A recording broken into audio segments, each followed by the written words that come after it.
This is the Insta360 X5. It's a 360 action camera, and it's probably the most versatile video camera I've ever used. This isn't going to be a review after 1 month of use. I've been using the X4 since the fall of last year, and the X5 pretty much since launch, and I have a lot of thoughts. First, a massive shout out to Insta360 for sending me all the gear that we talk about in this video. While they did send me the gear, they didn't tell me what to say, so you're getting my honest thoughts and a real world review on this camera and some accessories. So let's get into this video, and I'll tell you why the Insta360 X5 is the ultimate video travel camera and a perfect camera to supplement my photography. Also, this video does not have a sponsor, so if you want to support this channel, hit that subscribe button. It really does go a long way. Let's get into an overview of this camera. So the X5 is a compact 360 action camera. It features two wide-angle lenses, a 2.5-inch touchscreen, a USB-C port for charging and data transfer. It has a micro SD card slot. There is no internal storage for this camera. And lastly, it has a removable battery. It's also waterproof without a case up to 49 meters. It records up to 8K 30 FPS, and its battery life ranges from about 90 minutes at 8K all the way up to past 2 hours if you reduce your resolution. And weighing in at about 200 grams, it's pretty much light enough to bring anywhere. The base price is $549.99, and I really think it's the accessories that unlock the power of this camera. But we'll do a deep dive of the accessories a bit later in this video. And moving on to my real world review, the X5 to me is really just the perfect travel camera. I love the Insta360 Go 3S for super easy fixed B-roll, but it really doesn't come close to the versatility of the X5. Photography is my main medium, but I use video for reviews like this and short videos on Instagram or YouTube, and action cameras make the video capturing process really easy for me. Let me walk you through a few trips that I took and show you some footage. My first trip was to Beacon, New York, and here I brought my GFX 100S2 with 2 lenses and of course the X4. One of the main parts of this trip was hiking Mount Beacon, and it was an incredible hike. And I don't say that lightly. My hiking adventures started in Hawaii, so my expectations are really high. This hike had an old cable car powerhouse that you can explore, and of course a fire tower, and there was lots of different types of terrain. A lot of the footage from this trip is either me or my wife Lisa holding the X4 on the invisible selfie stick walking around. We would just basically hold the camera up like this and walk along the path, and it was a really foggy, kind of creepy day, so the footage turned out really cool. If you're traveling with someone else, you could just basically hand them this camera on the selfie stick and just walk around with them, and it's a super easy way to capture B-roll of yourself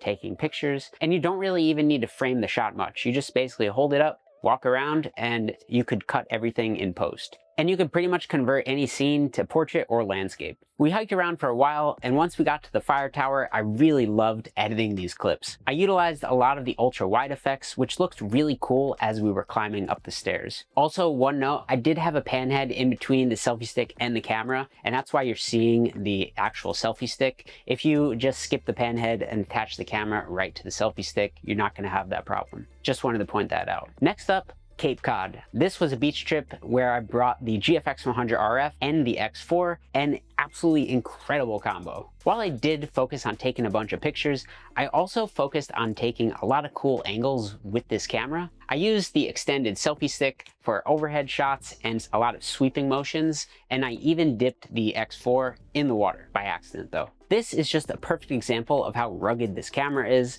Video at the beach, it's not really a problem. And if your camera accidentally gets wet, like mine, the X4 is waterproof up to 10 meters and the X5 is waterproof up to 49 meters. If you're gonna submerge your X4 or X5, it is best to use a dive case, and we'll get to this in a little bit. Up next, I headed to Central Park for a quick meetup with my friend Jeffrey. And for this trip, I just brought my GFX 100 RF and the X5 on an invisible selfie stick. Both my GFX 100 RF and the X5 fit perfectly into a 2-liter sling, so it's really easy to travel light and capture photo and video. I was also able to use my GFX 100 RF with the Insta360 X5 at the same time by kind of holding the camera and the selfie stick with the other hand that's not pressing the shutter, and I thought that was a pretty slick way to capture some B-roll. And another quick New York City trip, Fort Wadsworth in Staten Island, and I brought the GFX 100 RF with the X5, and this time we switched back to the extended selfie stick. This extended selfie stick is absolutely amazing. It's pretty game-changing, and I really can't recommend it enough. If you fully extend the selfie stick, it basically looks like a drone is filming you from above. It allows you to get some versatile sweeping shots and create some really cool transitions. Some shots like this, where we're walking along the edge of the fort, it really helps emphasize the area and make it look way more dynamic. And another cool thing about this selfie stick is if you don't want to get some really tall overhead shots, you can just walk around with it like this and just be ready to extend it whenever you want. And another quick New York City trip, we headed to Coney Island and I brought the GFX 100 RF along with the X5 and the extended selfie stick. Unless I have packing constraints, I'm pretty much always going to bring the extended selfie stick. It just gives you so much more versatility in the shots that you could get. I really enjoyed using the extended selfie stick on the boardwalk. You get some really cool overhead shots with all the people walking around you. You basically get those drone shots, which you can't actually get since it's pretty much illegal to fly a drone in New York City. And if you are in a situation like this, where it's just a really bright day, I'd recommend taking your camera, swiping over to the left, and you could just basically click EV, which is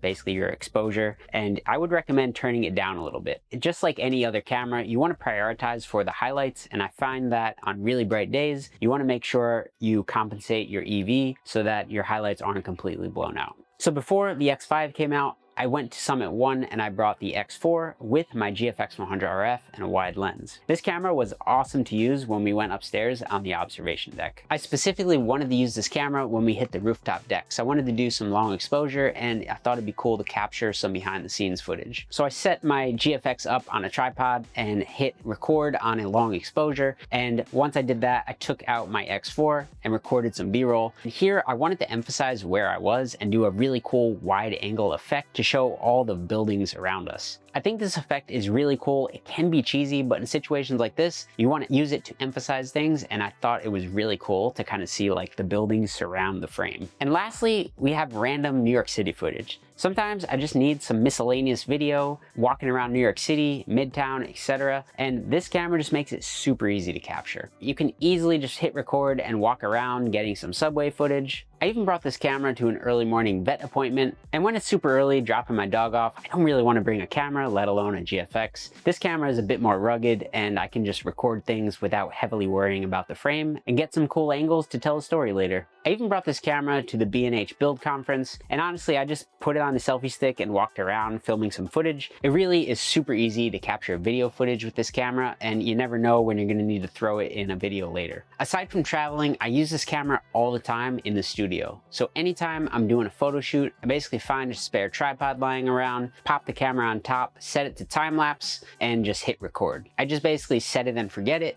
And when I do want to turn the footage into a reel, when I have the final photos done, I can just basically take the footage in post and add some light pans or even track me as I move around. This camera basically turns it from, hey, I forgot to record some B-roll, to, hey, I recorded the entire photo shoot and I can pick and select the spots that look pretty cool. And again, the ease of use is really just what makes this camera an essential piece in my toolkit. Now that you've seen a bunch of footage and real-world application for this camera, let's talk about accessories. And up first, let's talk about the dive case. So your camera just basically pops right into this dive case, and you just basically clip it on in and it's sealed, ready to go in the water. You just basically put your selfie stick on it and you're good to go. So on a return trip to Cape Cod, I brought the X4 in a dive case. I basically put it in the dive case before I got to the beach, and when I wanted to use it, I just basically turn it on with the buttons on the case and go out and swim. Before you head to the beach, I would recommend picking up a sort of wrist strap that kind of screws into the bottom of your selfie stick, goes around your wrist, and this will basically make it so that if a big wave comes along that you're not expecting, you won't lose your gear to the ocean. Even on a cloudy day, I was able to get some really fun shots with this dive case. It basically allows me to not worry about any damage to my camera while also getting me clearer footage. Next, we have the bike mount. And if you own a bike, you definitely need to pick this one up. It's made of metal, it's super durable and strong, and it's only $35. My giant Propel up there, yes, I do ride it on occasion. It has some really strange, flat, weird handlebars, and I just picked up the independent handlebar version, and to my surprise, it fit perfectly. The design of this adapter is really genius. Bike stuff is just super niche. There's lots of third-party adapters, and they're not really always great. This one is exceptional. So it has a 1/4 inch screw mount on on the very front of it, that's for your Insta360 X4 or 5. It's got a mount for the computer on the top, and it comes with a handful of different types of adapters for like Wahoo, Garmin, etc. And on the bottom, we even have the GoPro mount for a flashlight. Standard bike mounts like this typically give you 2 mounts, the computer and the GoPro mount. This one gives you 3. So I installed this mount, threw on my bike computer and the X5, and biked across the Manhattan Bridge and took the Williamsburg Bridge back. And if you've ever biked over any of the bridges in New York City, you'll know that there's lots of bumps and ridges, and the X5 basically stayed tight the entire time. I just recommend making sure that your camera's tight, not overly tight, but definitely tight enough. And as your ride progresses, just keep checking that your camera is tight, because you definitely don't want it to fall off, especially over a bridge. Next, we have the invisible selfie stick. It's a super simple accessory. Honestly, it's kind of an essential. I definitely recommend picking it up. It's not too expensive, and it's made exceptionally well. It's very strong, and it has a nice grip here. You're probably going to want to pick this one up. Followed by the extended selfie stick. For me, this is an absolute must-buy. I would highly recommend picking this up. Unless you don't foresee yourself wanting to do any sort of overhead shots or big sweeping motions, which honestly, if you have this camera, you probably will dabble with it eventually. This is just an amazingly versatile accessory. It is a little expensive, but I promise you'll probably really enjoy using it. Next up, we have the lens cover, and this is a $6 accessory. You just basically take this and you pop it right on the top.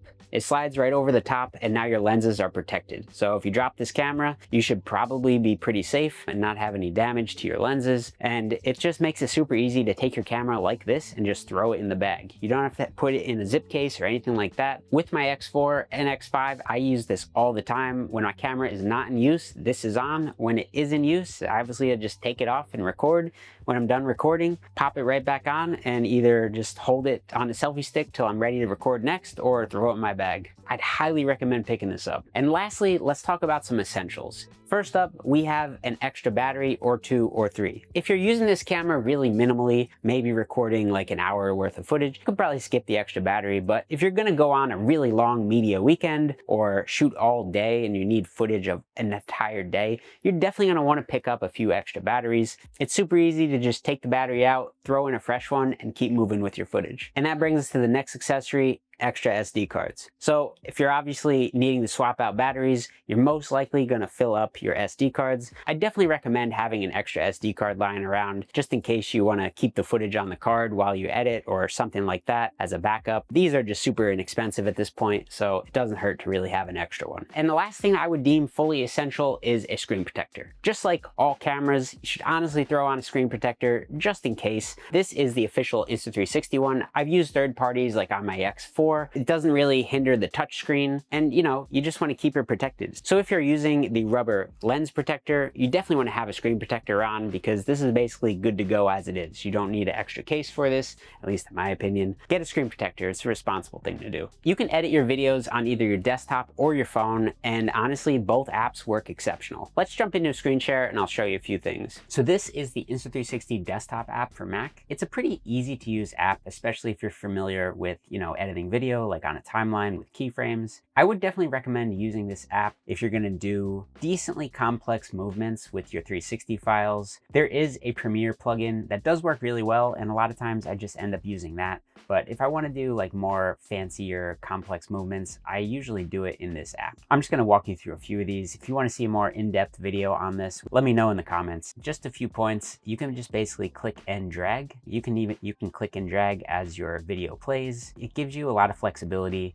You can basically zoom out more and have a bit of a wider, more distorted view. You can also zoom in, and you are cutting down on the megapixels when you zoom in. It allows you to either make a portrait or landscape video pretty easily. Real magic happens when you put a keyframe. So let's just say I like this view right here, pop a keyframe in, and then I move it down a bit and pop another keyframe in, and let's just say I want to convert it to like a tiny planet effect. It'll obviously transition into the other keyframe. So that's just how your standard keyframe stuff works. So you can also just click onto a keyframe and make your changes there. Just remember, these changes you make will not be essentially written to the file, but this program will remember the changes you make. But basically, if you click on a keyframe, you can just do all your heavy lifting there, and it may work well. You may also just want to just drag it and see as you drag, it changes the information in here as well. You're not going to be holding the selfie stick up completely straight, so sometimes you have to go in and just, you know, make a small adjustment as you walk. As the video plays down, you just got to lightly adjust the movement, make sure things look pretty decent. This was a fun clip. Super short. It unfortunately doesn't work well extended, but pretty straightforward, tiny planet effect. And this, I walked all the way to the end of the jetty, and what I did was extend the selfie stick and get into some interesting spaces that you couldn't normally get to, you know, without a selfie stick, like out here, literally in the water. This just brought Duncan out for a walk, just played with some close-up shots. It's having a good walk. So as you can see, I can just click onto a keyframe and then it loads what I previously designed out. And you can just get some pretty cool effects. That wasn't any sort of really magic in post-production. That was just taking the super long extended selfie stick and just kind of whipping it up in the air. So this next clip is from Mount Beacon. I just gave the selfie stick to Lisa, like I mentioned earlier. She's just holding it here as I'm doing my thing, taking some pictures. You could just easily cut this into a really short reel and then throw up the final picture, you know, after 2 or 3 seconds of a clip. And just walking along the trail here, I think this is more of like the default view that would happen when you load it in. But if you just zoom in a little bit, you can just basically cut it to where you're just smoothly walking along a trail. Same sort of thing with this video. So this is just kind of spooky. If we zoom out, obviously you can see Lisa holding it, but if you zoom in right, you can just basically get a shot where no one's walking along the trail, and it's a pretty cool effect. So overall, I just have one thing that I don't fully understand yet about this camera, and it's basically the stitching line. So you have your front camera, your rear camera, and all along this edge is like the dead zone. So when you're looking at your videos in post and you move your video around, you'll see that there's this area where you lose footage. I think this really comes down to just making sure you record your footage a certain way. This isn't that big of a deal. It's not really something that's going to make or break your footage depending on where this stitching line hits. But if Insta360 could figure out a way to kind of make it disappear and be fully seamless all around, that would be sick. Overall, I absolutely love this camera. The X5 is an extremely versatile camera with the caveat of you have to put in the work in post-production. That's where all the creativity happens, and you honestly just have so many different options and directions you can go in for editing each individual clip. And it really kind of eliminates the need to heavily frame your footage or worry about how you're capturing this footage. Throw this camera on a selfie stick, walk around, and see what you can do in post. You can create so many different options for just one scene. I just can't recommend this camera enough. If you are in need of a camera to capture some footage when you're traveling or walking around exploring cities, this is your camera. It definitely won't let you down. I think Insta360 is doing some really cool stuff with their cameras. The Go 3S and now the new Ultra is absolutely incredible also. I'm really excited to see what they come out with next, like that drone. Thanks for watching. Hit that subscribe button and let me know if you want to see a review on the Go Ultra.